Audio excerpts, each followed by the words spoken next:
Hello guys, welcome back to ChaobaStyle channel. Yo labada kanbiyu, la labada ngakpiyu. Mayam Ngasigi ko chin chin the fun chai wu shi chota. Aina thongzaba hensang ni ngasigi mathel si mayam. Nang kay haning gina yung pa ingay do here. Especially oy na ngasidi Sougri kalen la edo mayam. Kalen se Sougri nta e ko. Adana Sougri se am su chaning ba sa su sare dana hojiti. Adana Sougri go yen se de kok nang ngo bune ba ko. Adaga siga Sougri siga papor ga mimi singju kharaga ekta pata pata futa zarage. Aduga mayam comment do sigi video se comment pi ba hobiro mayam amuk. Aduga mathangi video da ko comment pa ba mu hozarage. Mayam na ngang hanibal language to dum haibira mo haitraga su tamjarake. Adum ngang na honazarake. Thank you. Sab horse ne de. Horse salam guys. Mang sai dei chou lang yim ne. Salam guys. Dit Salam guys. Adu Sougri hana pizza gani aina ba. Okay. Che Sougri han cha. Hai ga ba. Hey, khangdre ku tu ngau bani na. Sougri hai jane Sougri. Say. How ne. Sougri no pang khra ha ke. Sougri me ja sa ya. Ai dai to le ai siga ma sa ya ke. Sougri ma cha. Dai to gi. Tong an sa na ni. Mai Sougri ngang thong ma mai yin ngang thong ma ma to sa ni. Hảo đó. No calorie. Ai Sougri rồi yin hai bi rõ. Giao lên nang ai dai to le nang to ko dam. Ngang cùng em này guys.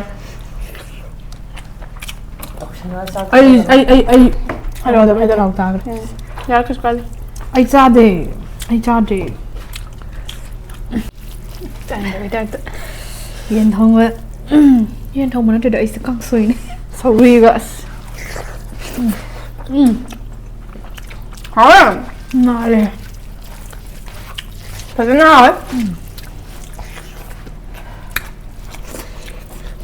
Một đẹp ba.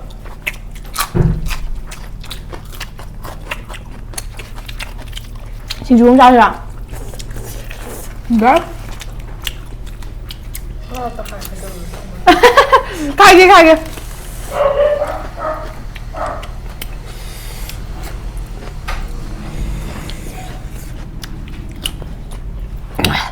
Yen ngasih matu masih dah habsan ya.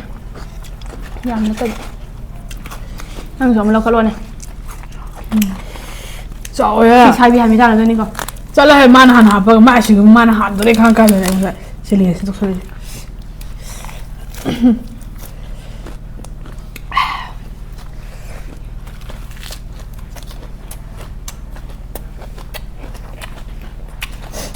Anh bà phun lên rồi. Tôi. Mama po cái video đang ngoài tiền cái. Không sao đấy. Bà phun challenge. Nó người làm bị. Chắc là hay sợ man này.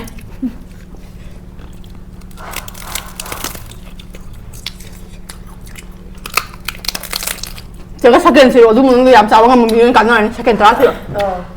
1, 2, 3, 1. Hả? Nó tao nó cũng được. Nó tao rồi.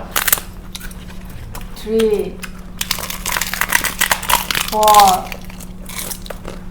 Tao. Mày chết ghê. Tru.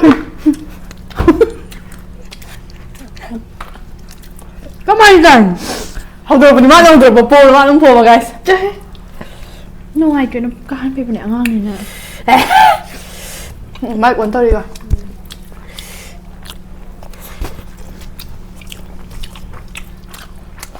Mình phải gì chưa? Xem đi. Đừng tránh nữa. Nó tránh gì anh dai to. Sao em chỉ để gì guys xem một tờ.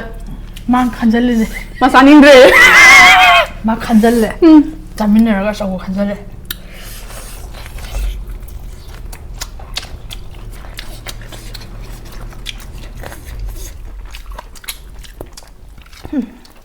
Trong một nửa tháng âm rồi guys. Very heavy. Skin này guys, skin cũng tốt lắm guys. Skin to skin.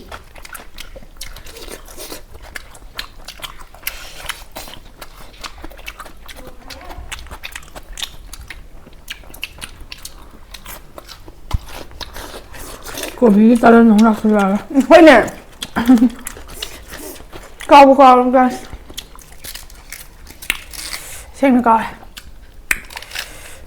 Bố sẽ giảm như thế này thầm giảm tụ thì ấy. Tôi xem này nó u đi bài bố yên mà phải chỉ cái thằng uy guys. Yên mà tụi họ sao thì hỏi mà chị mà họ sẽ lên này con. Họ biết. Rồi đó. Aduh, semuanya. Lagi dawa dawa papor untuk sendiri.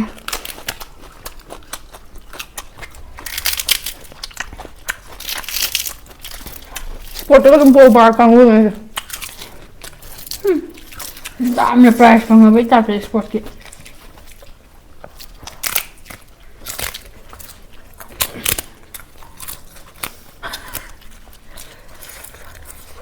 Tarik. Hả? Bắt nó hả?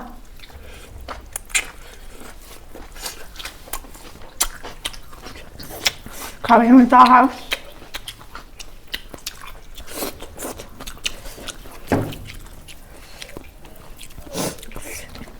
Biết đâu mà hè. Lâu rồi nó sẽ. Rồi ra bảo. Ya thế đó. Mình lên từ. Xa ra. Ra.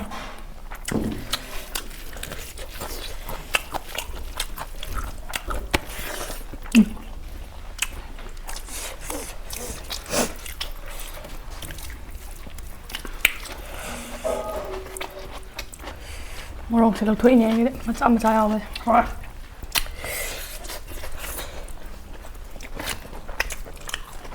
Sao đấy? Bạn sao hả?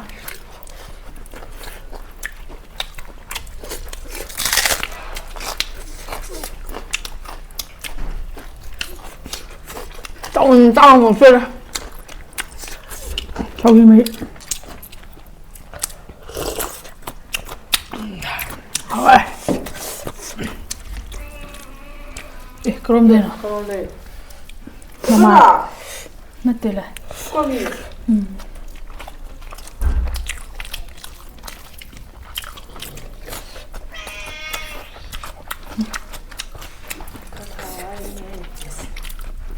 Trời ơi, sao rồi vậy này? Tôi thả béo rồi boss.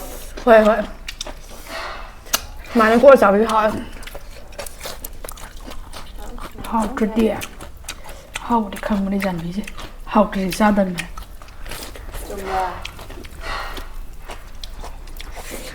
Đúng mèo đúng khăn biết không? Học từ sao mình chỉ cái mà nó rồi. Mèo đúng cái bên này biết không? How cái how là sao bên này nuôi chứ nào?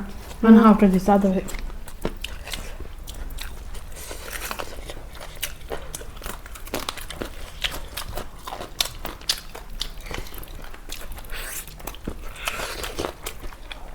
Mai thốn rồi đấy chứ. Chú đẹp. Win sa được rồi không? Wing suy học sẽ lấy gì ngắm môi gì? Ai gì không hả? Nang na. Win sa mo be. Win sled ni nanti. Mình chỉ mang cái chuyện này.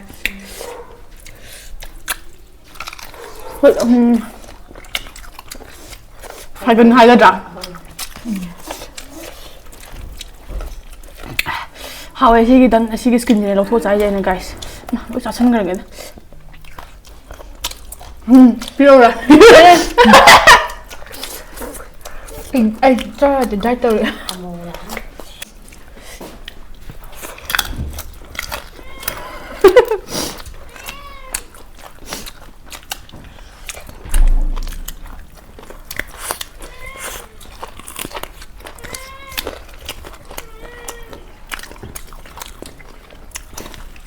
Dần lên rồi.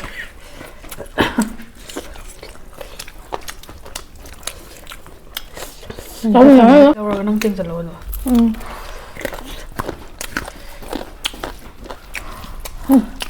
Cái ngào cái này nó mà chỉ được.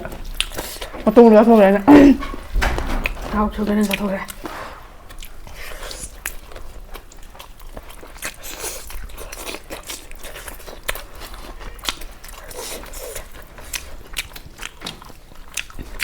Em biểu ra hết. Một tập em chạy xem nha, guys.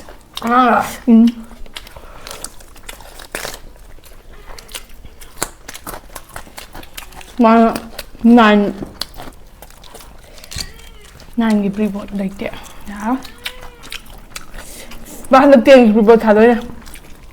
ꯑꯩꯕꯨꯗꯤ ꯇꯦꯟꯅ ꯌꯥꯝ ꯂꯣꯏꯔꯅꯤ ꯍꯌꯦꯡ ꯍꯪꯆꯤꯠ subject ꯑꯅꯤꯇꯪ ꯉꯥꯏꯔꯦ ꯅꯨꯡꯉꯥꯏꯕ꯭ꯔꯥ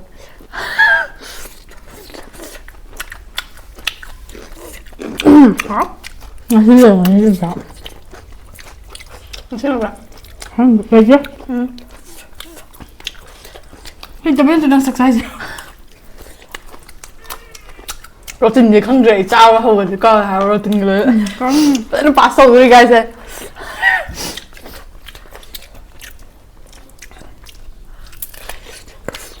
Mang được rồi. Mày ăn cái lông con là lại nè. à đây này cái trao cái skin như thế nào ai skin mềm nhau cái trao rồi đang trao rồi buồn rồi. Buồn. trao trao Ai phải bật là xem mẹ. sẽ đang trao cái phải bài hay thật là hay Ai vinh sao vậy? ChaobaStyle. Đưa này mà. Đặc khúc sẽ hàng Sougri thôi thôi. ô một ra này ô phải bài một hai này Chỉ cần ra phải bật chứ vinh sao vậy? ra đây năng đôi giải phải bài thì tôi đang trao được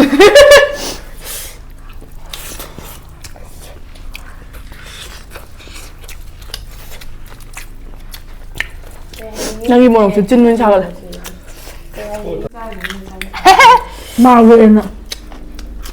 ăn ra cái mà thầy nó cà phê đa thế mà cái trâu rồi làm trâu như trâu Bị bả đây thôi. ngon là cái bao giờ như nào Ăn giả phải hin bả thì đây. nó mà ra đâu vào đây đâu vậy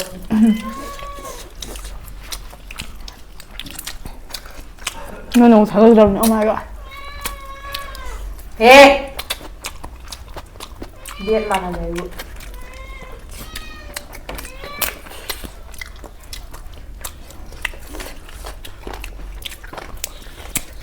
Cái nhẹ trời chứ ngá. Cái gì? ngày xưa giờ ý sinh thùng uống cỏ đấy chia chúng tôi hình mà Có sâu như vậy sao? hơi nè đấy cái thì tóm đợi cheers Xem kìa. Ngoài trời. Thành tất cả hai chứ.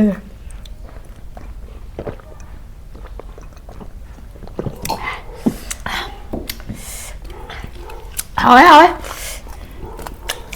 sau khi sao này nghe Cha gì nè. sao 진짜 맛있어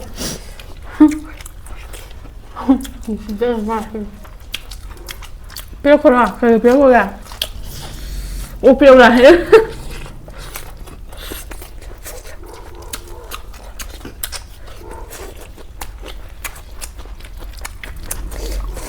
김치 좀 떠볼까 Ủa sao lại thôi hơn kìa. hả Rồi cùng kìa. nâng nó chụp cái cài nữa ê nhang nó thùng cái cài hai cái bảo hai à phải phải đâu có xin chú gì chú giờ vẫn mắm chị hay ninh đồng tay hàng này bây đấy hô sân kìa Thế là sẽ năng suy này mình ạ. ông nữa mà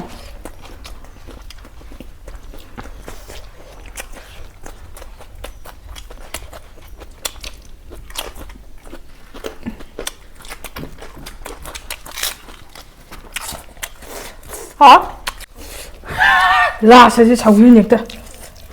나 통도 라가 guys 밥이 잘, 좀 비싸.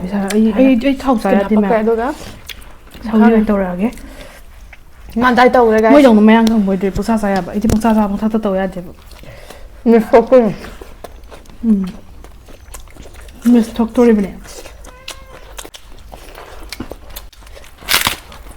아 미스터 꿀 certificate 방문해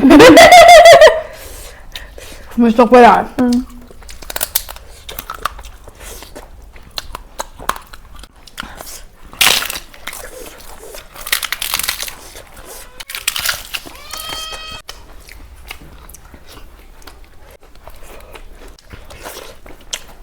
Sa di puttale come te